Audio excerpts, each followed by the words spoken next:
नमस्कार, मानस Mishra one news India में आप सभी का बहुत बहुत स्वागत करता हूं। खबर आ रही है उत्तर प्रदेश के संभल से और तमिलनाडु के दीपम विवाद को लेकर के कोर्ट के फैसले से।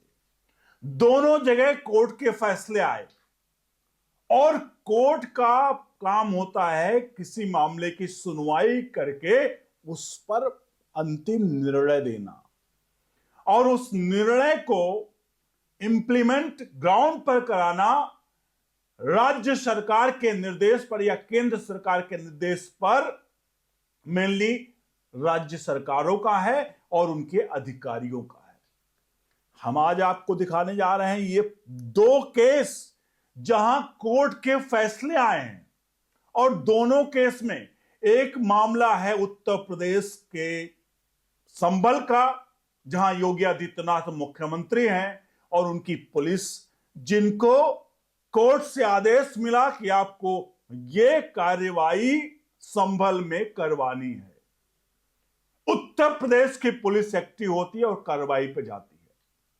और दूसरी तरफ मामला तमिलनाडु में एक दीपक हिंदू आस्था, जिसको लेकर के हाईकोर्ट आदेश देता है कि वो दीपम विवाद को लेकर, मतलब इसको लेकर के वहां पर दीपक जलवाया जाए। अब दोनों मामलों को हम यहां पर साथ क्यों लेकर आए हैं, क्योंकि यही आज आपके सामने आएगा कि आखिरकार हिंदुस्तान में जो यहां हमारे यहां कोर्टें हैं वो किस प्रकार से अलग अलग राज्यों में कैसे अलग अलग तरीके से खेल खेला जा रहा है। कपिल सिब्बल जैसे, अभिषेक मनु सिंघवी जैसे बड़े बड़े वकील जो एक केस का फीस 15 से 20 लाख रुपया लेते हैं, और आखिरकार ये सभी लोग कैसे पूरे मामले को पलटवा देते हैं, दिखाते हैं। क्योंकि एक तरफ इस पूरे मामले में बता दो आपको, इन दोनों मामले में चाहे तमिलनाडु का मामला हो और चाहे उत्तर प्रदेश का मामला हो, दोनों मामलों में कोर्ट ने सख्ती बरती है। और किस बात पे सख्ती बरती है वही सबसे प्रमुख पॉइंट है। अनुरोध करेंगे वीडियो के कमेंट बॉक्स में अपनी राय प्रतिक्रिया जोड़ दीजिएगा और वीडियो को लाइक शेयर जरूर करेगा। बढ़ते हैं खबर की तरफ। तो जैसा कि मैंने बताया, शुरुआत करते हैं संभल से। आज संभल में एक कोर्ट ने एक फैसला दिया और वो फैसला ये था कि जो पिछले साल संभल में एक मस्जिद के सर्वे का काम था, उसको कोर्ट के द्वारा आदेश दिया गया था कि उसको इंप्लीमेंट कराओ। उत्तर प्रदेश की पुलिस ग्राउंड पर जाकर के एएसआई के सर्वे का काम कोर्ट के आदेश पर करवा रही थी।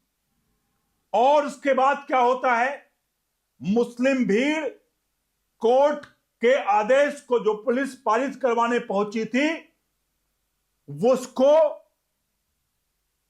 ना इंप्लीमेंट कराने के लिए, मतलब ना इंप्लीमेंट हो, भीड़ टूट पड़ी, मुस्लिमों की भीड़ टूट पड़ी कि पुलिस इस काम को ना कर पाए। और फिर क्या होता है, पुलिस सख्ती बरतती है, लोगों को, भीड़ को तितर बितर करती है, लेकिन तितर बितर की आड़ में जो वहां के कट्टर लोग थे, उन लोगों ने पुलिस के हाथों से उनके हथियार छीने, बहुत कुछ किया। लेकिन इसके बावजूद भी पुलिस ने अपने स्तर पर एक्शन लिया और पूरे काम को आखिरकार कराया गया। यह है उत्तर प्रदेश, जहां पर यह फैसले को लागू कराया गया। लेकिन इसके बाद यहां पर उस पूरे प्रकरण पर मामला फिर कोर्ट में पहुंच गया।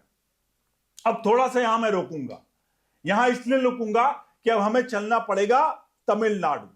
तमिलनाडु क्यों चलना पड़ेगा, क्योंकि जिस स्टेप पर मैं यहां पहुंचा हूं, मतलब दूसरी बार कोर्ट में जाना है, वहां तक तमिलनाडु के केस को बता देता हूं। फिर आकर दोनों को जब हम कंपेयर करेंगे तब आपको पता चलेगा राहुल गांधी वर्सेस सीएम योगी आदित्यनाथ आखिरकार क्यों है और कैसे कोर्ट को अखाड़ा बनाया जा रहा है और कोर्ट रूम को अखाड़ा बनाया जा रहा है इन वकीलों के द्वारा। तो बढ़ते हैं तमिलनाडु के हाई कोर्ट के उस फैसले की तरफ। पिछले साल तमिलनाडु के हाई कोर्ट ने दीपम विवाद जो चल रहा था, जहां पर एक पहाड़ की ऊंचाई पर एक जो मंदिर, जहां ये वो वहां पर दीपक जलता रहता है, उसको लेकर के या जो कोर्ट में हाई कोर्ट आदेश देता है कि वहां पर दीपक जलेगा।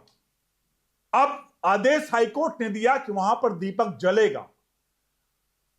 अब काम क्या था? अब काम था तमिलनाडु सरकार, राहुल गांधी के समर्थित सरकार, डीएमके, जिसका उप मुख्यमंत्री हिंदुओं को कैंसर, हिंदुत्व को क्या क्या बोलता है, वो उसकी जो अधिकारी हैं, हाई कोर्ट के आदेश को पालन कराने का जहां पर निर्देश था, हाई कोर्ट में आकर कहता है, उसके अधिकारी कहते हैं, इससे हमारे यहां पर जो वो है आपसी सद्भाव बिगड़ेगा, इसलिए हम इस फैसले को जमीन पर लागू नहीं करवा पाएंगे। यह फैसला कि हम लागू नहीं करवा पाएंगे, हाई कोर्ट का फैसला था और लागू नहीं करवाया गया। अब दोनों प्रकरण देखिए सामने आपके हैं, दोनों जगह कोर्ट के फैसले थे। एक तरफ उत्तर प्रदेश में उत्तर प्रदेश की पुलिस और दूसरी तरफ तमिलनाडु में जहां पर राहुल गांधी समर्थित सरकार डीएमके एआईडीएमके जो है वो कैसे दोनों सरकारें काम कर रही हैं और कोर्ट के फैसले का इंप्लीमेंटेशन कैसे करा रही हैं। अब आते हैं उत्तर प्रदेश में, क्योंकि पहला केस दोनों जगह था, कोर्ट ने आदेश दिया, एक जगह कोर्ट ने आदेश का पूर्ण रूप से उत्तर प्रदेश में लागू कराया गया और तमिलनाडु में ऑफिसरों ने हाथ खड़े कर दिए और कहे हम ये जो है आदेश लागू नहीं करवा पाएंगे। अब बारी आती है उत्तर प्रदेश की। ये जब मामला इंप्लीमेंट करा लिया गया तो फिर क्या होता है, एक व्यक्ति जाता है कोर्ट, वो कहता है कि मेरा बेटा ठेले पर कुछ बेच रहा था, इस दौरान पुलिस की गोली लगती है उसको और वो घायल हो जाता है। 2-3 गोलियां लगी थी और अब वो ठीक है, लेकिन गोलियां उसे लगी थी। ये मामला कोर्ट में जाता है सुनवाई के लिए, और सोचिए कोर्ट में जो सुनवाई होती है, कोर्ट में जो फैसला आता है, क्योंकि यहां पर इंप्लीमेंटेशन कोर्ट के फैसले को ही पुलिस द्वारा करवाया गया, लेकिन उसी पुलिस पर कैसे गाज गिरती है कोर्ट से। और एक तब तमिलनाडु में आगे बढ़ेंगे, पहले यहां पर देख लेते हैं फिर तमिलनाडु चलेंगे। तमिलनाडु में क्या हुआ, यहां पर गाज गिरती है पुलिस पर और पुलिस से कहा गया, आदेश दिया गया है कि जो अधिकारी जिनने कार्रवाई की थी उनके ऊपर एफआईआर दर्ज हो, 1 हफ्ते के भीतर एफआईआर को कोर्ट में प्रस्तुत किया जाए। और जो व्यक्ति जिसका पिता गया था, जिसके कहा था उसके बेटे की गोली लगी, सवाल सिर्फ थोड़ा सा एक बार जरा सा सोचिएगा, संभल में मस्जिद सर्वे का काम चल रहा था, 19 नवंबर को शांतिपूर्वक सर्वे होता है, 5 दिन बाद 24 नवंबर को जब सर्वे होने जाता है, हिंसा पूरी तरह से होती है। अब जहां पर हिंसा हो रही हो, कोई भी व्यक्ति सोचिए, एक जगह जहां पुलिस कार्रवाई चल रही, हिंसा हो रही है और मस्जिद के आसपास, वहां कोई एक व्यक्ति ठेले लेकर क्या बेचने के लिए जाएगा? आप खुद सोचिए, क्योंकि यहां कहा गया कि उसका बेटा, जो नाम मुझे एग्जैक्ट याद नहीं इस वक्त, कि जिसका बेटा उसमें ठेला लेकर गया था, इसलिए उसको गोली लग गई। जबकि खबर यहां आई, रिपोर्ट जो आई, यहां कहा गया कि भीड़ ने पुलिस के ऊपर पथरा और क्या क्या किए। अब सवाल ये खड़ा होता है कि उसका बेटा जो ठेले पर लेकर गया था, वो क्या पत्थर लेकर गया था क्या वहां पर उस भीड़ में जो उसको गोली लगी, जहां पुलिस शांति बनाए रखने की प्रयास कर रही है।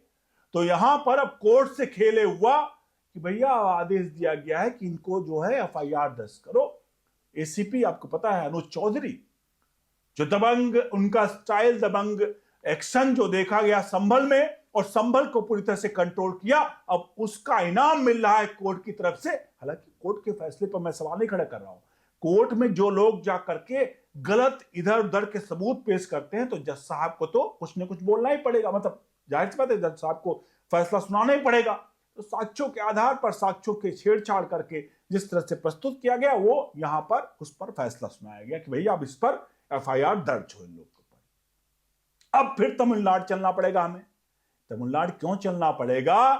क्योंकि एक बार वहां कोर्ट में जब ये लोग आए और कहा कि हम दीपम विवाद पर हम अब इंप्लीकेशन नहीं करा पाएंगे ग्राउंड पर, तो जज साहब ने कहा उस वक्त कि अगर नहीं करा पाओगे तो आप बता दो, कोई जरूरत नहीं इस तरह के पुलिस प्रशासन की, मतलब जो है अगर कोर्ट के आदेश का पालन न करा पाए, ये कह के कोर्ट ने भेजा। उसके बाद 2 सदस्यीय और हाई कोर्ट में बैठी जज, उन लोगों ने भी इसको मतलब जायज कहा कि नहीं, इसको पालन होना चाहिए।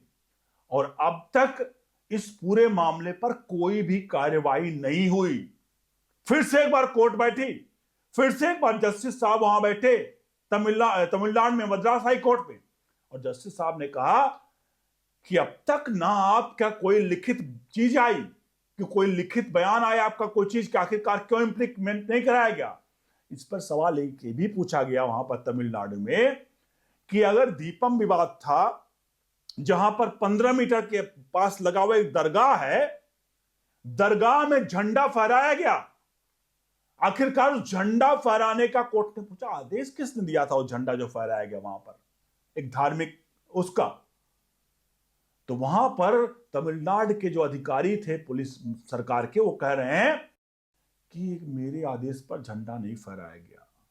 तो फिर पूछा गया कि अगर तमिलनाडु सरकार उसके आधार पर झंडा नहीं फहराया गया था, तो उस पर एफआईआर क्यों नहीं दर्ज कराया गया मंदिर कमेटी के द्वारा। तो मंदिर कमेटी की तरफ से एक्चुअल में क्या जवाब आया है, यह कहा गया क्योंकि मंदिर कमेटियां जो हैं वो भंग कर दी गई हैं वहां पर तमिलनाडु में, सब कुछ सरकार देख रही है।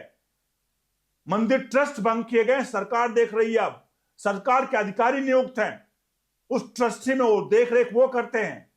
तो वहां पर भी अगर मस्जिद वहां पर जो है झंडा फहराया गया, तो उसकी देखरेख किसके अंदर आती? उसकी देखरेख भी उसी अधिकारी के अंदर आती, यानी तमिलनाडु सरकार के अंदर आती।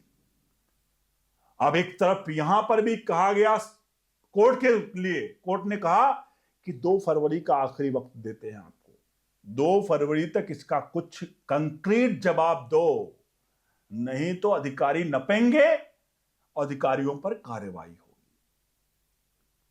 अब दोनों पक्ष आप समझ सकते हैं, एक तरफ उत्तर प्रदेश है जहां पुलिस ने एक्शन लिया, लागू कराया, इंप्लीमेंट कराया, अब उनके ऊपर कार्रवाई हो रही कि उन्हें लागू क्यों करवाया, और जहां लागू कराया गया कोर्ट के फैसले को, और तमिलनाडु में कोर्ट चिल्लाता रह गया, उस कोर्ट के फैसले को लागू नहीं कराया गया, कोर्ट कह रहा है आगे का तारीख दे रहा है, और दूसरी तरफ जहां इंप्लीमेंट कराया गया उन अधिकारियों को क्या सजा मिल रही है आपके सामने है।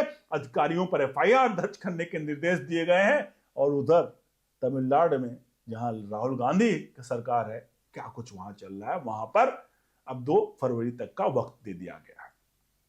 अब आप खुद सोचिए कि इस पूरे प्रकरण पर आप क्या कुछ कहेंगे। यह है हमारे देश की न्याय व्यवस्था, जहां सरकारें किस तरह से काम करती हैं, आपको साफ तौर पर नजर आ जाएगा कि आखिरकार लोग कहते हैं योगी एक धर्म के पक्ष में, एक उसके पक्ष में है, लेकिन आखिरकार तमिलनाडु में क्या हो रहा है।